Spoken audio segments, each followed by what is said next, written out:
আসসালামু আলাইকুম।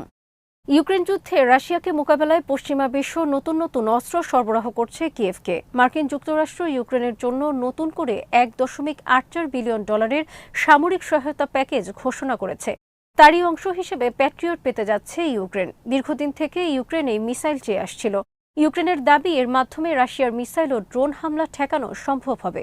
এর মাধ্যমে রাশিয়াকে অনেকটা আটকে দেওয়া সম্ভব হবে। তবে সামরিক বিশেষজ্ঞদের মতে ব্যয়বহুল ভারী ও অল্প সংখ্যক প্যাট্রিয়ট মিসাইল দিয়ে রাশিয়ার ক্রুজ মিসাইল ও ড্রোন হামলাকে রোধ করা যাবে না। বিডিভিউজ ইনফোটেইনমেন্টে স্বাগত জানাচ্ছি আমি সাবরিনা কাজী। ইউক্রেনের হাতে প্যাট্রিয়ট মিসাইল আসলে কতটা প্রভাব ফেলবে যুদ্ধে, তা নিয়ে থাকছে মুনতাসির মুনিরের প্রতিবেদন।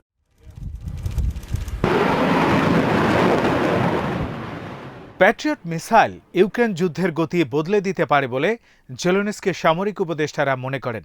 মার্কিন যুক্তরাষ্ট্র ইউক্রেনের জন্য নতুন করে $1.84 বিলিয়ন সামরিক সহায়তা প্যাকেজ ঘোষণা করেছে। তারই অংশ হিসেবে প্যাট্রিয়ট পেতে যাচ্ছে ইউক্রেন। গত ফেব্রুয়ারিতে শুরু হওয়া রাশিয়া ইউক্রেন যুদ্ধ থামার কোনো লক্ষণ দেখা যাচ্ছে না। এ অবস্থায় বেশ কিছুদিন থেকে যুক্তরাষ্ট্রের কাছ থেকে প্যাট্রিয়ট মিসাইল প্রতিরক্ষা ব্যবস্থা চেয়ে আসছিল ইউক্রেন।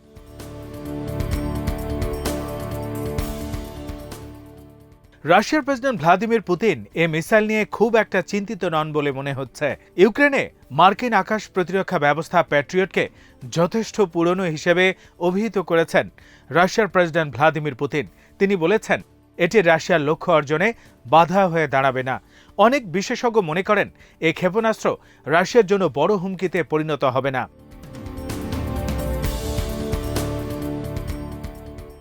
প্যাট্রিয়টের মাধ্যমে এক প্রকার প্রতীকী রাজনৈতিক লক্ষ্য অর্জিত হবে। রাশিয়া আবারও দেখাতে পারবে আসলে ইউক্রেন যুদ্ধের মূল প্রতিপক্ষ হচ্ছে যুক্তরাষ্ট্র। এছাড়া প্যাট্রিয়টের প্রযুক্তি, সংখ্যা, লজিস্টিক্স ও অর্থনৈতিক দিকগুলো বিবেচনায় নিলে দেখা যায় এগুলো কোনো ক্ষেত্রেই ইউক্রেনের প্রয়োজনের সঙ্গে মেলে না। সামরিক বিশেষজ্ঞদের মতে ব্যয়বহুল ভারী ও অল্প সংখ্যক প্যাট্রিয়ট মিসাইল দিয়ে রাশিয়ার ক্রুজ মিসাইল ও ড্রোন হামলা রোধ করা যাবে না। এতে যুদ্ধক্ষেত্রের পরিস্থিতিও পাল্টাবে না।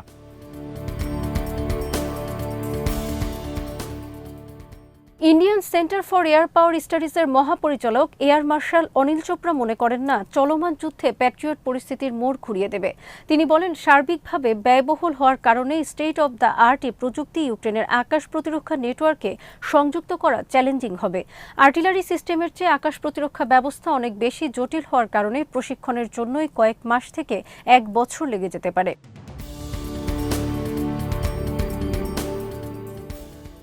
চলমান ইউক্রেন যুদ্ধে যুদ্ধ বিমানের চেয়ে ক্রুজ মিসাইল ও ড্রোন হামলা আকাশ যুদ্ধের রূপ বদলে দিয়েছে।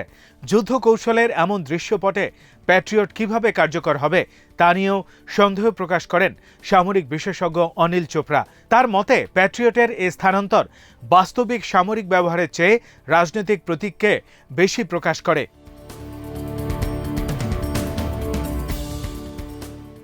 প্যাট্রিয়ট ব্যবহার করতে প্রায় 80 জনের মতো ক্রুয়ের দরকার হয়। এটি পরিচালনায় লাগে ভারী ও শক্তিশালী কম্পিউটার, ফেজড অ্যারো রাডার, একটি ফায়ার কন্ট্রোল ব্যবস্থা ও একটি উৎক্ষেপণ ব্যবস্থা বা লঞ্চার।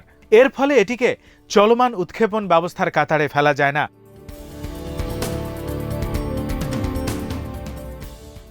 মার্কিন think tank the centre for strategic and international স্টাডিজের তথ্য মতে প্যাট্রিয়ট ছাড়াই ফায়ার কন্ট্রোল পরিচালনা, উৎক্ষেপণ ব্যবস্থা পরিচালনার কোর্সে সময় প্রয়োজন হয় যথাক্রমে 53 থেকে 13 সপ্তাহ পর্যন্ত। আগামী ফেব্রুয়ারিতে ইউক্রেনে প্যাট্রিয়ট পৌঁছাতে পারে। এর অর্থ রাশিয়ার জন্য একটি উচ্চমানের লক্ষ্যবস্তুতে পরিণত হবে প্যাট্রিয়ট। প্রয়োজনে এই ক্ষেপণাস্ত্র ব্যবস্থাকে বিধ্বস্ত করতে বেশি অসুবিধা হওয়ার কথা নয় রাশিয়ার। গত 2 মাসে রাশিয়া ভূমি থেকে আকাশে উৎক্ষেপণযোগ্য মিসাইল বা স্যাম প্ল্যাটফর্ম চিহ্নিত ও ধ্বংস করার কৌশল ঠিক করে ফেলেছে। কৌশলগত ভূমিকা থেকে সরিয়ে আনা KH-55SM মিসাইলগুলোতে নিশ্চল ওয়ারহেড বসিয়ে ইউক্রেনের আকাশ প্রতিরক্ষা ব্যবস্থাকে প্রলোভনে ফেলতে পারে রাশিয়া।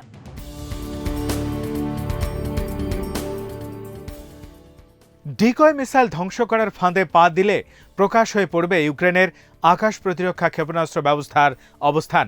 এরপর SU-35 এর মতো যুদ্ধ বিমান দিয়ে সেগুলোকে ধ্বংস করতে পারবে রাশিয়ান বিমান বাহিনী।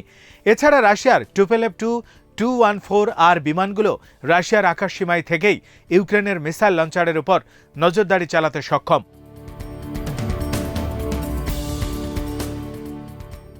সাধারণত প্যাট্রিয়টের মতো বড় ও নিশ্চল ধরনের আকাশ প্রতিরক্ষা ব্যবস্থার নিরাপত্তার জন্য ছোট ধরনের বিমান বিধ্বংসী ক্ষেপণাস্ত্র ব্যবহার করা হয়।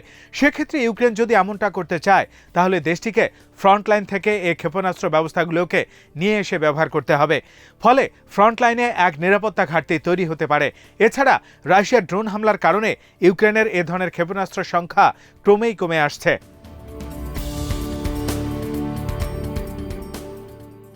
ইউক্রেন যদি ফ্রন্টলাইনে প্যাট্রিয়ট মোতায়েন করে তাহলে গোরান 2 বা ল্যাঙ্গেট 3-এর মতো কামিকাজে ড্রোন ব্যবহার করে রাশিয়া সহজেই এগুলোর উপর হামলা চালাতে পারবে।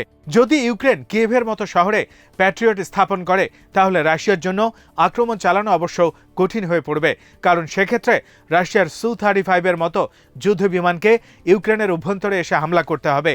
আর এতে সবচেয়ে বড় ঝুঁকি হলো প্যাট্রিয়ট ধ্বংস করতে এসে প্যাট্রিয়টের আঘাতেই বিধ্বস্ত হতে পারে বিমানগুলো।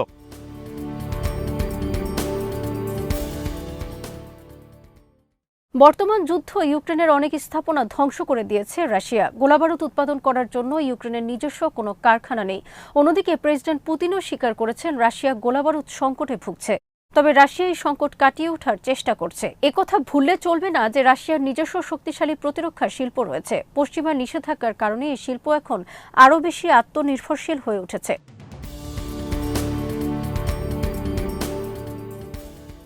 অনেক বিশেষজ্ঞ প্রশ্ন তুলেছেন, যদি ইউক্রেনের উপর রাশিয়া তৃতীয় দফায় ড্রোন ও মিসাইল হামলা শুরু করে তাহলে ইউক্রেন কি $20,000 ড্রোন ও $1 লাখ ক্রুজ বা ব্যালিস্টিক মিসাইল ধ্বংস করতে $3 থেকে $4 মিলিয়ন প্যাট্রিয়ট মিসাইল নিক্ষেপ করবে? সমরাস্ত্র ব্যবহারে অর্থনৈতিক দিক বিবেচনায় নিলে এটি অসম্ভব এক প্রতিরোধ ব্যবস্থা।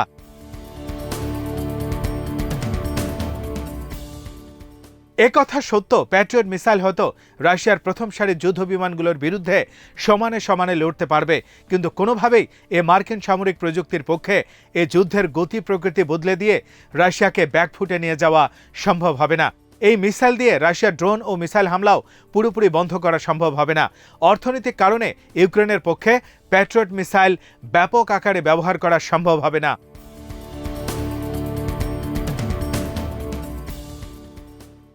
আজ এখানেই শেষ করছি। সমরাস্ত্র প্রতিরক্ষা কূটনীতির নানা তথ্য জানতে চোখ রাখুন বিডিফিউজ ইনফোটেইনমেন্টে। চ্যানেলটি ভালো লাগলে সাবস্ক্রাইব করুন। সংযুক্ত থাকুন আমাদের ফেসবুক পেজে। আল্লাহ হাফেজ।